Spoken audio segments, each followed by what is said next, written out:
Hello and welcome back to the Garion Tabletop. I am Garion Reaver and I'm back in Legends of Runeterra Path of Champions. This is the single player roguelike mode. I am going to be playing as Taliyah.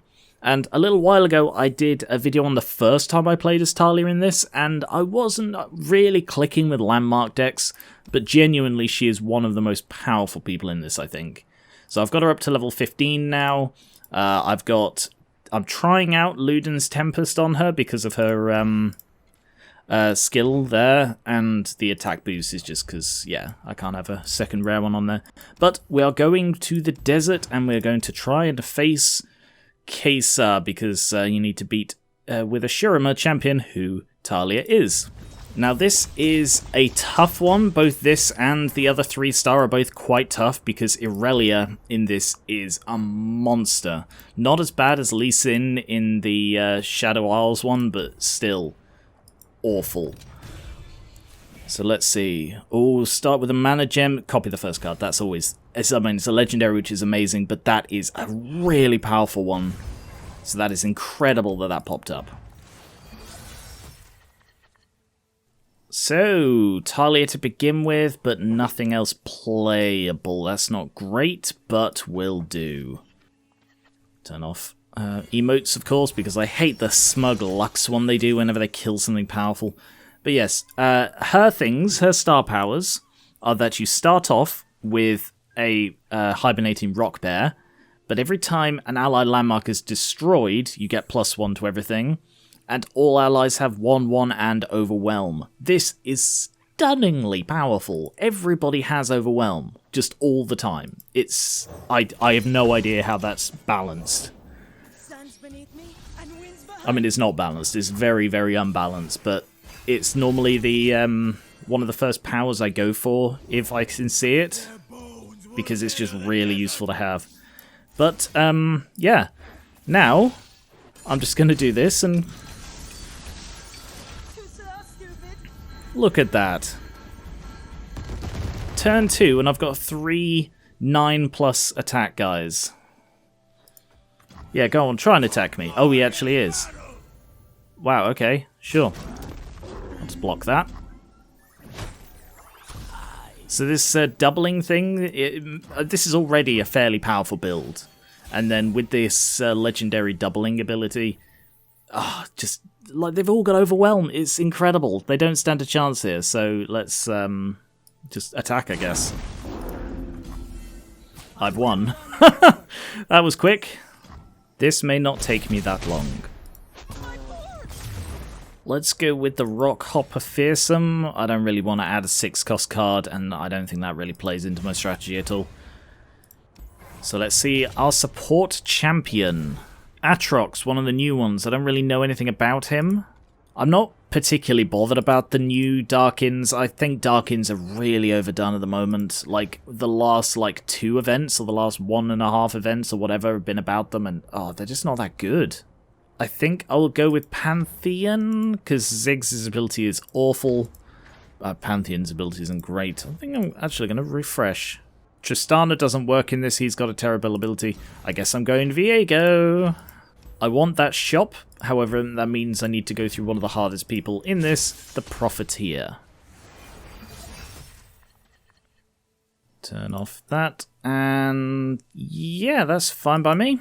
So the Profiteer is one of the hardest because they get a lucky find every single round, which means they generally play a Rock Hopper in the first turn and turn them into an absolute monster. So instead, let us... yeah, alright, I'll just play it easy this turn. Let's get some of these so that I'll just sacrifice one. It doesn't really matter. This is just a holdover to stop them getting through on the first turn. Why didn't he play Lucky Find first? Sometimes the AI is really thick. See, if he played that first, that would have been a big problem for me. And let's see, I've got... no, I don't have space for 2 Encroaching Mists. That's fine. Let's go with that one. Get 2 of them, and get my Grumpy Rock Bear. Give everyone an attack boost, then go on the attack. Even without the doubling, this is a very powerful strategy because Grumpy Rock Bears are by default 5/5, plus the 1/1, plus the 1 from destroying the landmark. They just immediately become incredibly powerful. So you have a fairly constant supply of incredibly powerful guys. And it's so hard for them to recover from that. All you have to do is just get a little bit of an early start, and you just snowball so quickly. And I'm not saying that I've never had trouble with this. I don't think it is so brokenly overdone that you can't possibly lose. Far from it, but it's still not easy to lose in this. Oh, damn, it played 2 of those and it didn't play the encroaching miss. Of course it did. That is the problem with the doubling one. It tends to fill up your field quite quickly. Oh no, I'm losing 3. Well, I'm going to play this just to try and reduce the amount I'm taking, because you heal 2, so I've won now anyway. They can't survive an onslaught from 5 guys. So just go on the attack, win again, and I will heal 2 as I go into the next area because of stamina. Because that is one of the things you get. So flawless victory, essentially. I'm going to cover that. Hopefully I won't need a spider warning in this video. Let's go with... None of those are particularly good. I'll go with Scribe of Sorrows and to the shop. Frozen Thrall, not great. Oh, that's not great either. I'm going to have to go with it, though. I don't want to use all of my refreshes so early. Get rid of that one, because they're not that useful. I mean, that's less useful, but still. I'd hate for something valuable like that to go to waste. You see, I really know how to appreciate art. Yeah, art. So their thing is that they get the Warlord Horde, and then when it counts down to 0, they get another one and a boost. You want to beat them as quickly as possible. Let's go with Rockhopper.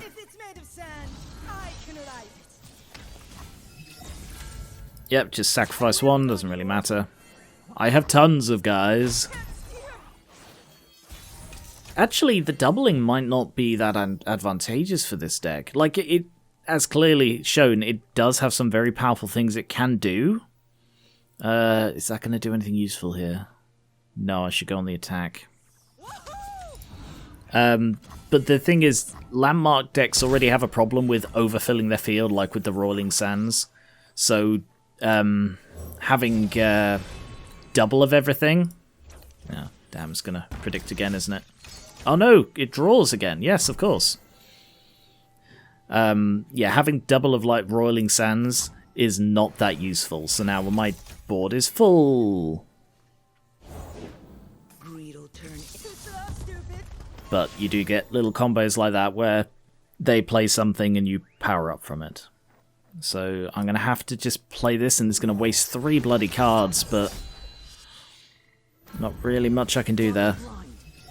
I just needed something else to defend so that I could survive that and kill them. Oh, yeah, unless they do that. Yeah, because they have quick attack, of course. Well, 2 completed, that's not going to save them. No, okay, that's not going to save them because it only has 1. Damn. Damn! But I have Rock Bears and Clocklings, and I got this. And Taliyah as well. Because the doubling works with champions as well. So I will now have 2 Taliyah.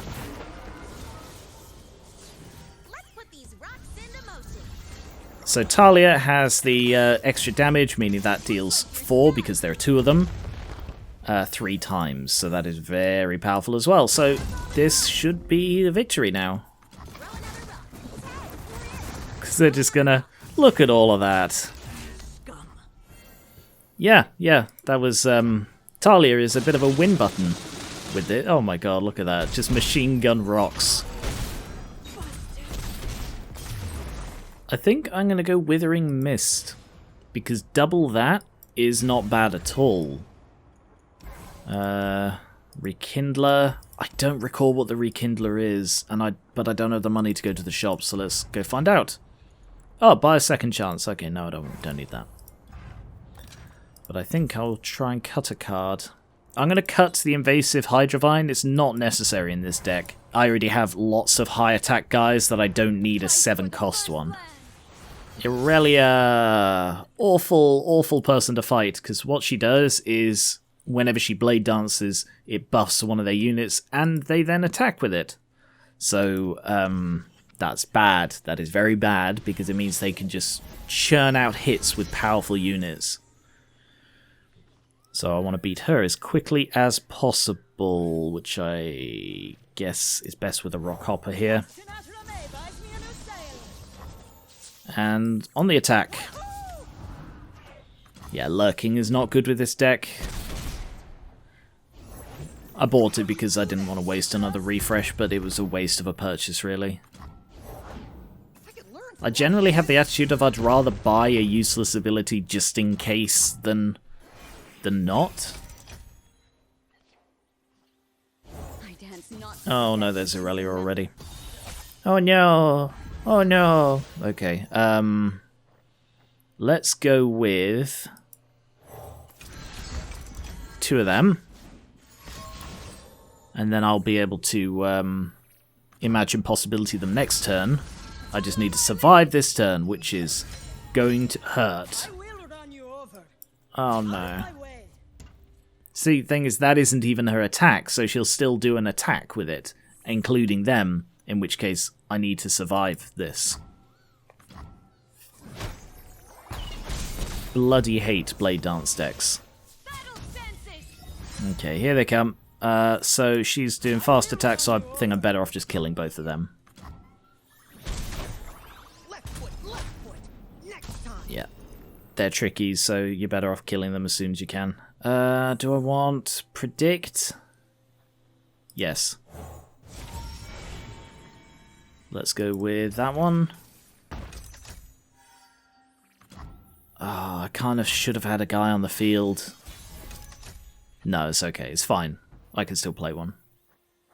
So let's get Rock Hopper, because I need someone to benefit from all of the attack boosts. And oh no, I wasted it. I'm sorry. I was supposed to play Imagine Possibilities first. Alright, I'll still do that now.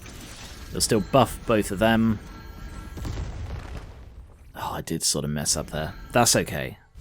Staggering it isn't necessarily a bad thing. Alright. Sacrificing Irelia. Good. With one hit point left.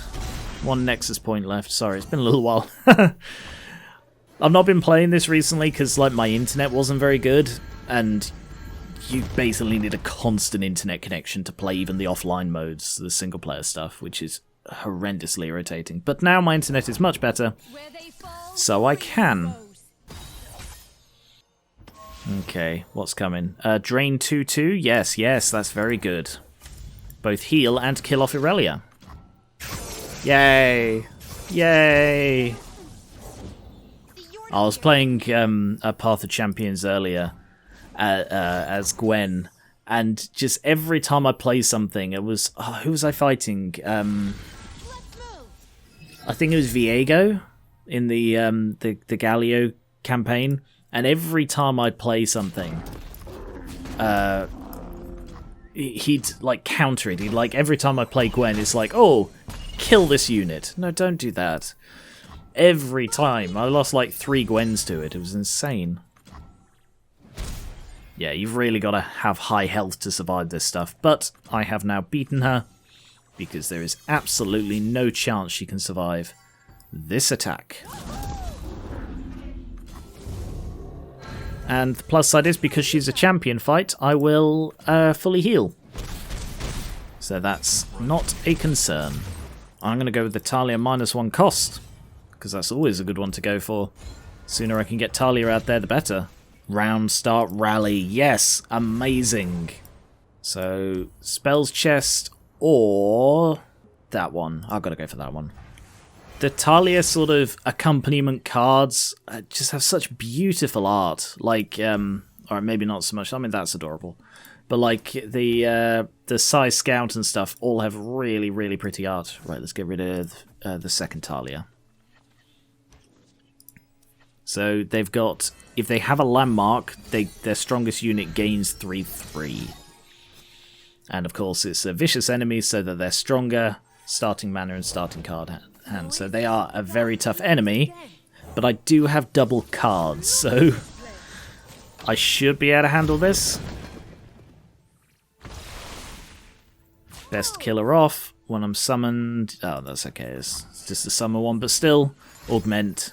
Oh no. Nothing I can do. Okay. And because I have Rally, I can attack as well.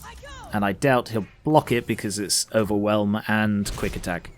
Overwhelm seems to really mess with the AI. Like, so many times I've had Overwhelm and they just don't bother even trying to block it because of the, well, because of the Overwhelm.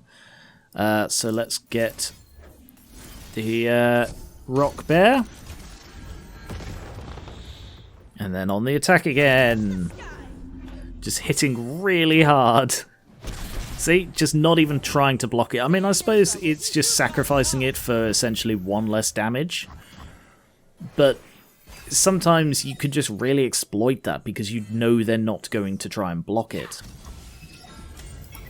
Alright. Yeah, I'll block with that. Even if you kill it off, I don't really... Nope, they didn't manage to kill it off. That's fine. So let's get Taliyah. She's not quite leveled up, which means she isn't, you know, doing her best yet. But I'm one off. Yeah, may as well just go on the attack with all of these again. Oh wow, I actually got Lurk. I am surprised. And again, just Overwhelm means they don't bother blocking. And I'm not saying it would be better for them to block, but it's just, it seems to be such a continuous thing with this deck that they just rarely block it. I think it's just better just going on the attack, you know. I don't think it's worth playing with anything else. Because they get slight buff, but it's not enough to save them. They get a slight buff? Sorry, I don't know what I meant there. Like, Taliyah gets a slight buff, but their blocks aren't enough to save them, is what I meant. Didn't seem that tough, did it? And grant your strongest ally a random rare item. Oh, yes. Free power. Let's go with the game start. Get a mana gem. That is very tempting, but this isn't a particularly spell-focused deck. And a shop. Sting Officer. I'm going to re-roll that one. Oh, Sting Officer again. No, nothing in the shop, although that is tempting. Because you see, when you buy a thing with an item, it gives all other copies you have that same item. Alright, yeah. I'll buy that. So, essentially, for the cost of 60 gold, I've given all of my guys, ooh, Scribe of Sorrows. No, I'd rather get the chance of another power. Yes, for a cost of 60 gold, I gave all of my Rock Hoppers an additional 1/1. So, essentially, I have a very powerful opening Gambit build now. If I draw a Rock Hopper, which for the first time in my life, I did not. Alright, so... as shown before, this is a winning strategy. Place the Rock Bear, and then next turn, imagine possibility to double it. Yeah, okay. And let's get Taliyah, fantastic. I did have Taliyah with the, like every turn in spent in hand gain 2 impact up to 10 impact relic, but it just didn't make that big a difference. Oh, okay. I mean, yeah, that's pretty powerful. I'm not going to do anything to stop you here. So that plays into this. Anytime they get a Nexus Strike, it reduces the cost of essentially their most powerful card by 2. Yeah, alright, I think I'm better off going with this. Yay! So they do. I was hoping someone would get the attack bonus. I forgot the Clockling would. Just, oh, look at that. 15 and then 999. So game over. It's such a ridiculously powerful thing when you get the right combo. I'm going to go with this one because that's a decent ability. And over to the shop for the last power. Not bad. Frankly, doesn't make that big a difference in this deck. It's not a deck that needs individual power-ups like I still find her accent very unusual, but sure. So this is the final fight already. I've stormed through this. Like, I'm sure this normally takes me close to an hour to play. But that legendary ability is just... I mean, legendary abilities are amazing in this. So the other one that I've seen, because this is like probably the best one that I've seen, but the other one I've seen is like every single card you have... Sorry, every single unit gets 1/1 at the end of a round. Like the better version of that common one where like your weakest gets it. Get a couple of... Oh, it only gave me one encroaching miss. That's surprising. Oh no, there's the other one. And now I attack with all of these. Oh my god, 20 damage. 19 damage in literally the first turn. I'm sorry, Casey, you just don't stand a chance. The overwhelm is absurd.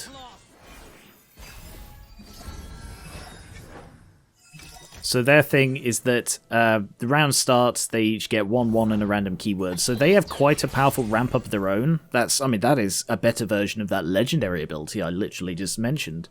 And when they attack, they get another random keyword. So they're very keyword happy here. I think Taliyah, yeah. If I stumble, I have the earth to catch me. I mean, maybe I should have gone with that one and then attacked with the rock bear. But this is just too... Because they get the +1 from the Gwynsu's Rage Blade, so every time they attack, they get stronger. Oh, I forgot to turn off the thingy. Oh, 3 health left, and their board is empty. The combination of legendary things, so I get double the cards, and being able to attack every turn means this deck is relentless. For a landmark deck, this was insanely aggressive. And it's normally quite aggressive with the rock bears, but damn. And we're done. Less than half an hour to beat this. That has got to be a record for me. Yeah, 19 minutes of sort of board time. That is incredible. What's in the vault? Anything good? It is... Oh, Vega, who is now unlockable. Yay! And enough to star him up immediately. Create a darkness in hand, or if you have one, reduce its cost by 1. Not bad. I am evil. At least he's owning it. Also, bloody hell, because of how powerful that was, leveled up 4 times. So, oh, Colossal Hammer. Cool. So that was Taliyah Legendary on Daughter of the Void. That was perhaps the most storming victory I've ever had. So thank you very much for watching. Thank you very much for watching. Let me know what you want to see next. Here are the champions I have unlocked. I think I'll do a Gwen one next because that's the other one I need to defeat for this. I've been powering Gwen up and she's probably one of my favorites on this. So I'm looking forward to playing her against Kai'Sa, but maybe I don't want to do that next because you've just seen a Kai'Sa playthrough. So we will see. Thank you very much. Subscribe for more board games, card games like this, miniatures and D&D, and I will catch you later.